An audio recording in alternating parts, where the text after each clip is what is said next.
switch avec mon nez, regarde. Hop. Tu vois, c'est hyper efficace. Incroyable! Tout le monde n'est pas équipé dans son véhicule d'un système CarPlay ou Android Auto, puisqu'effectivement, il faut avoir une voiture récente ou avoir une voiture qui a des options haut de gamme. Et c'est pour ça que dans cette vidéo, je vais te proposer une solution pour justement avoir le CarPlay ou l'Android Auto dans ta voiture. Donc reste bien pour que je te présente cet appareil qui est le CarPod Go T3. Et puis ce n'est pas un grand téléphone, bien évidemment, parce qu'on pourrait croire que c'est un énorme téléphone, hein. Salut à tous, c'est Alex et dans cette vidéo, je suis donc dans ma voiture. C'est une configuration un peu différente de d'habitude et comme je te l'ai dit, dans cette vidéo, je vais te parler de cet appareil qui est le CarPod Go T3 qui est en fait un écran qui va te permettre d'avoir Android Auto ou le CarPlay dans ta voiture. Et ce CarPod Go T3 m'a donc été envoyé par la marque pour que je réalise la présentation et le test en vidéo. Et avant de rentrer dans le détail pour cet écran, je te propose de regarder le déballage car il y a pas mal de petits accessoires qui sont fournis avec. Voici donc le carton dans lequel tu vas recevoir ton appareil. Et à l'intérieur, on va y retrouver pas mal de petits accessoires. On va regarder tout ça en détail. Pour ce qui est de la boîte de l'écran, bon, on voit que c'est assez inspiré d'une certaine marque de la pomme. Et au niveau des accessoires, on va donc y retrouver ce bras articulé qui est équipé d'une ventouse. On y retrouve également dans ce petit sachet un module Bluetooth qui te permettra d'avoir le Bluetooth dans ta voiture en te branchant sur une prise auxiliaire jack 3,5 mm et en l'alimentant sur une prise USB. Et dans cet autre sachet, tu retrouveras tout ce qui sert à la caméra de recul. Donc on y retrouve la caméra de recul proprement dit, qui est donc à installer à l'arrière de ton véhicule et c'est fourni avec un très long câble qui va te permettre de brancher ta caméra directement à ton écran que l'on va donc découvrir maintenant dans sa boîte. Et on voit qu'à l'arrière il y a encore d'autres accessoires comme par exemple cette prise allume-cigare qui va te permettre d'alimenter ton écran en USB-C qui est également équipé d'une prise USB-A et il y a également dessus un bouton on-off. Également cet adaptateur USB OTG pour aller d'un côté en USB-C sur ton écran et de l'autre côté ressortir un USB-A.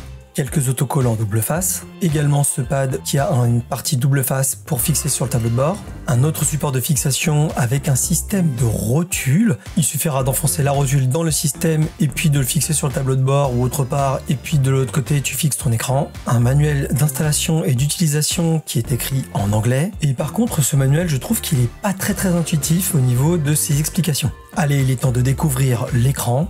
Et donc on voit qu'il y a à l'arrière un système qui est magnétique, ce qui permet de retirer rapidement et de remettre son écran si nécessaire. Et donc au niveau de la dalle de cet écran, c'est donc un écran qui est full tactile avec une résolution de 1920 par 720 et une fréquence de 60 images par seconde. Et franchement l'écran il est pas du tout lourd et puis il est même assez fin je dirais et globalement semble de bonne qualité. Alors concernant l'installation dans ton véhicule, tu as l'embarras du choix puisqu'effectivement au niveau des accessoires tu as le bras articulé qui a une ventouse qui te permet du coup de l'accrocher soit sur le pare-brise, soit avec un autre accessoire de le mettre directement sur le tableau de bord. Il y a également une embase autocollante qui peut se mettre directement où tu veux avec la possibilité de fixer dessus une petite rotule. Mais moi par contre j'ai décidé d'installer dans ma voiture avec un système différent de ce qui est fourni puisque j'ai la chance que ce soit compatible, c'est d'utiliser cet accessoire là qui est en fait une petite pince qui vient se fixer dans une grille d'aération et qui est équipée également d'une rotule. Alors là tu as donc le support que moi j'utilise pour tenir mon iPhone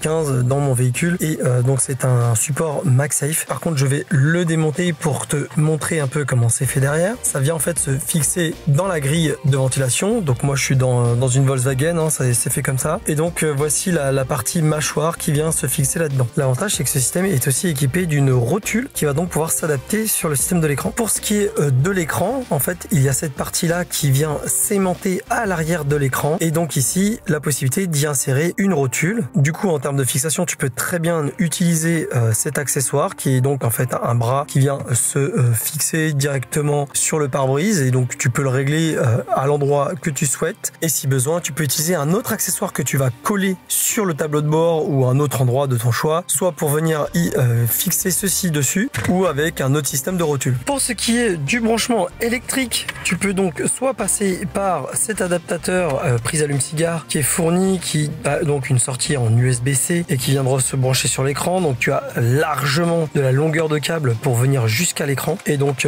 si tu utilises donc l'allume-cigare gare, hein, tu viens te brancher là-dedans et le câble est déjà relié ici. Donc c'est assez simple à connecter à ton écran. Dans le cas où ta voiture n'est pas équipée du Bluetooth directement intégré, eh bien tu as la possibilité de passer par ce petit accessoire qui est en fait un petit module Bluetooth qui va venir se brancher sur une prise jack. Alors il faut également que tu aies une prise jack pour avoir une entrée audio auxiliaire sur ton autoradio. Alors moi c'est bien le cas, j'ai une entrée audio auxiliaire. Par contre si je viens me brancher là pour le module USB, eh bien en fait je vais avoir la prise auxiliaire qui va être ici. Donc ça fait voilà une petite distance et ça va me faire un câble tendu dégoûtant. C'est pour ça que moi j'avais déjà en fait dans un vide-poche, excuse-moi pour le bazar, j'ai déjà une double prise USB et je vais donc brancher ça dedans directement puisque ma voiture n'est pas équipée par défaut du Bluetooth.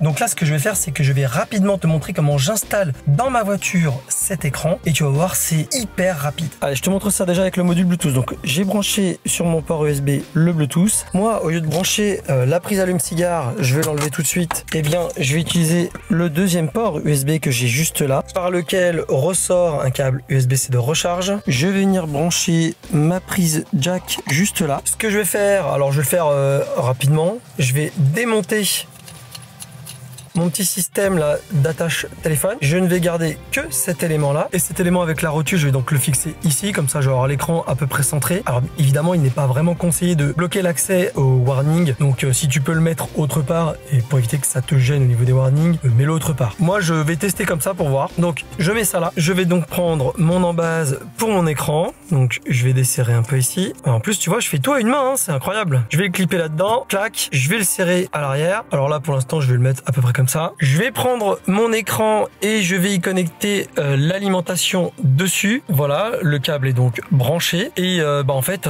comme là tu as là une partie aimantée qui vient justement avec ce support. C'est génial parce qu'en fait, clac, ça y est, il est installé en un rien de temps, mais vraiment un rien de temps. C'est-à-dire que là, en plus, donc je l'ai installé en quelques secondes. Hein. Si je veux le désinstaller parce que je veux pas que ce soit visible par les usagers à l'extérieur pour pas te faire casser ta voiture inutilement, j'ai juste à le prendre et je le range dans ma boîte à gants ou autre part, ou je le mets dans mon sac hein, et puis c'est réglé.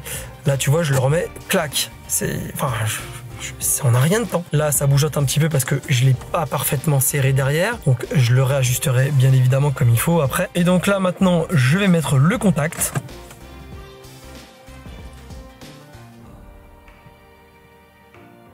Tu vois, il a fallu très peu de temps pour que ça puisse démarrer. Et ce que je vais faire, c'est que je vais faire l'appairage en Bluetooth avec mon téléphone. Donc, je vais aller dans les réglages. Donc là, je vais le mettre en français. Donc là, je vais aller dans Bluetooth. Et donc, le nom que je dois rechercher avec mon smartphone, c'est donc PND.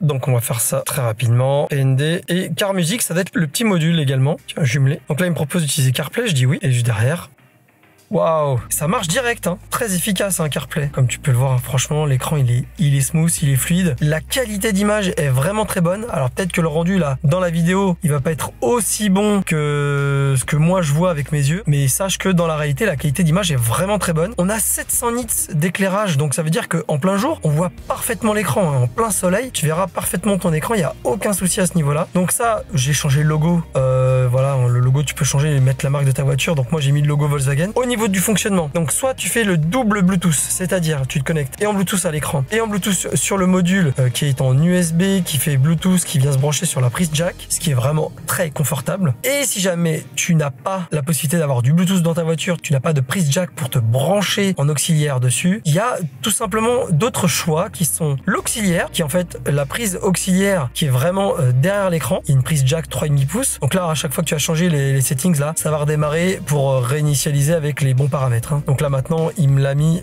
avec le aux. Également, sinon, si tu ne veux pas passer par du filaire, entre ton écran là et ton autoradio, eh bien tu te mets en FM et tu viens choisir une station FM où il n'y a rien. Par exemple 87.5, il n'y a rien. Et sur ton autoradio, eh ben, tu vas venir changer les fréquences. Je vais l'enregistrer 87.5. Donc là maintenant, entre le 87.5 et le 87.5 là, bah, en fait le son qui va être dans mon téléphone va passer par l'écran, le Bluetooth vers l'écran, et lui va renvoyer ça en FM vers l'autoradio. Je trouve ça juste génial puisque effectivement, je vais te montrer tout de suite que ça fonctionne correctement.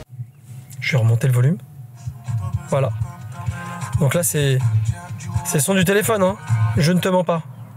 Sauf que là, ça passe par la FM. Et ça c'est hyper stylé parce que du coup, je vais quand même couper le son parce que je vais me faire tacler par les droits d'auteur. C'est vraiment cool parce qu'au final, tu te retrouves vraiment avec une simplicité d'utilisation. T'as pas besoin d'avoir du Bluetooth dans la voiture, t'as pas besoin d'avoir une prise auxiliaire dans la voiture. Tu peux directement passer par la FM. Alors je ne te cache pas que de temps en temps, tu peux te retrouver avec les petits bruits justement qui existent avec la FM puisque tu peux avoir quelques perturbations environnantes. Donc les petits ça c'est bien possible, mais ça reste quand même assez fonctionnel et ça va te permettre d'avoir l'utilisation du CarPlay et d'avoir le son quand même dans ta voiture. C'est qu'on pourrait presque l'utiliser comme un méga smartphone, ce truc, tellement on dirait un téléphone géant. Au niveau de la luminosité, donc 700 nits d'éclairage, c'est vraiment très très bien. Tu verras qu'en plein jour ça fonctionne nickel. Donc là ouais, on est en plein jour, il y a encore le soleil qui se couche là-bas, mais on voit parfaitement bien. Puis voilà, au niveau du fonctionnement, bah franchement ça marche très bien. Tu vois, si je fais lecture, bah, ça va marcher tout de suite.